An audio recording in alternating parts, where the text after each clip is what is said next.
ఇక ఇస్తావా అంటే ఇవ్వకపోతే కొడతారేమో మరి దౌర్జన్యం భయము మరి ఇంకెవరిని మరి కొడతారన్న భయం ఉందా? ఉండదు లగచర్ర కాడ కొట్టిండ్రు కదా నాన్న తిప్పలు పెట్టి చెరలు పెట్టి లేనిపోని కేసులు వేసి అది మస్తు తిప్పలు పెట్టిరు చెర పెట్టిరు అక్కడికి అయితే రూపాయి కూడా లేవంట వాళ్ళకు మరి వాళ్ళ రూపాయి కూడా లేదు భయం అయితే అదే కొడతారని కొడతారని భయం కదా సార్ మరి ఇక చూడలేదు కానీ వచ్చిండు మరి మా కర్మకు వచ్చిండా దళిద్రానికి వచ్చిండా మాకైతే తెలియదు మరి రైతు భరోసా లేదు అది లేదు ఇది లేదు అది లేదు అక్కడికి వస్తే లాస్ట్ కి వస్తే ఉండదు గుంజుకుంటున్నాడు అంతే ఇక చేసేది ఏమున్నది ఇంకా మళ్ళా జన్మలేమని గాని ఇక ఎవడో చెప్పలేము పాస్ కా అంటాడు 10 ఏళ్ళు లేకుంటాడు ఏం లేకుంటాడు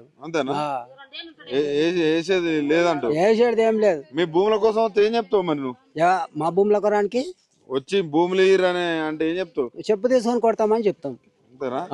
బాగా కోపం ఉంది నీకు కూడా మస్తుల కోపం ఉంటుంది మరి అందరికి ఉంటది కానీ కొందరు మాట్లాడతలేరు ఎమ్మెల్యే ఏం చెప్తాడు ఆనికి ఎంత వస్తుంది అంటే ఆడు ఉండడు ఆడేం చేస్తాడు మరి ముఖ్యమంత్రి కాడికి పోయినా ఇక ముఖ్యమంత్రి కాడికి ప్రజాపాలన అంటాడు అందరిని ఎవడు పోనిస్తారు అంత దూరం